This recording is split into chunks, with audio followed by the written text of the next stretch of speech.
Assalamualaikum warahmatullahi wabarakatuh. Shalom, Om Swastiastu, nama budaya, salam kebajikan untuk kita semua.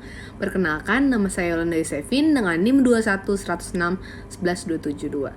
Di sini saya akan membahas mengenai analisis kasus target TPB harus tercapai untuk memenuhi UTS Hukum Pembangunan Keberlanjutan.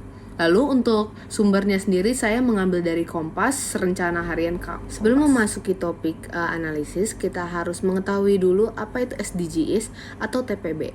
Jadi, tujuan pembangunan berkelanjutan atau TPB atau Sustainable Development atau SDGs adalah kesepakatan pembangunan baru yang mendorong perubahan-perubahan yang bergeser ke arah pembangunan berkelanjutan yang berdasarkan hak asasi manusia dan kesetaraan untuk mendorong pembangunan sosial, ekonomi, dan lingkungan hidup. Lalu SDGs atau TPB ini diberlakukan dengan prinsip-prinsip universal, integrasi, dan inklusif untuk meyakinkan bahwa tidak ada seorang pun yang terlewatkan atau no one left behind.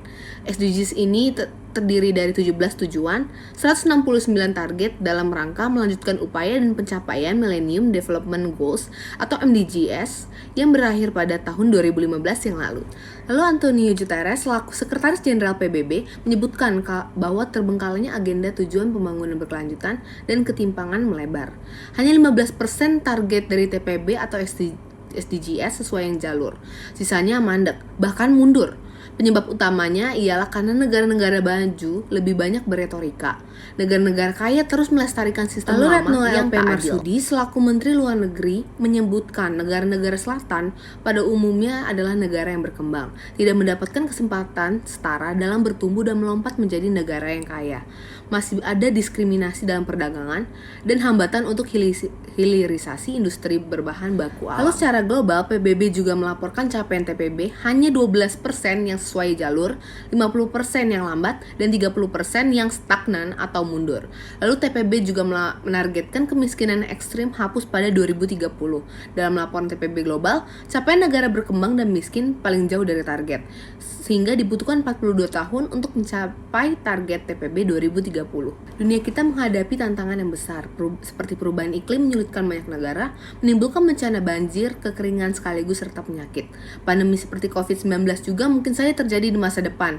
Lalu perang seperti di Ukraina bisa meletus di bagian lain dunia, termasuk di Asia Timur. Lalu peta jalan mencapai keadilan dunia adalah melalui TPB.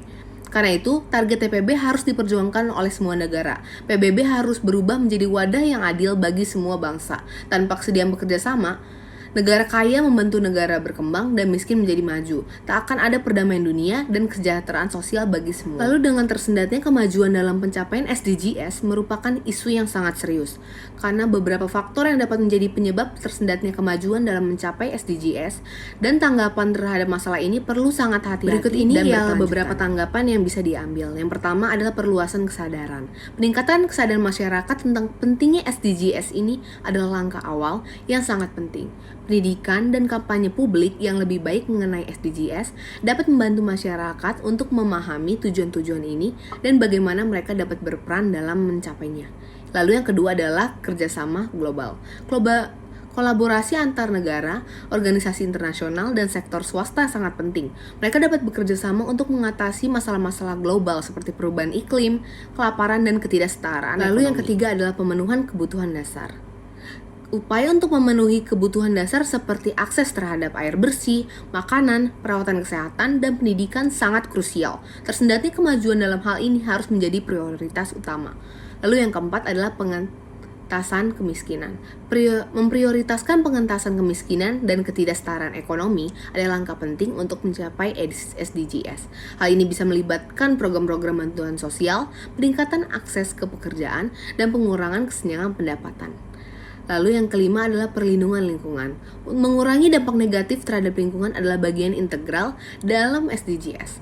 Hal ini termaksud langkah-langkah untuk mengatasi perubahan iklim, menjaga keanekaragaman hayati, dan mempromosikan energi terbarukan. Lalu tersendatnya kemajuan dalam mencapai SDGs adalah masalah kompleks yang memerlukan kolaborasi global dan tindakan konkret dari berbagai pihak. Penting bagi semua negara dan pemangku kepentingan untuk bersama-sama berkomitmen untuk mencapai tujuan-tujuan tersebut demi kesejahteraan global. Sekian presentasi dari saya, mohon maaf jika ada salah kata, mohon dimaafkan. Sekian dan terima kasih.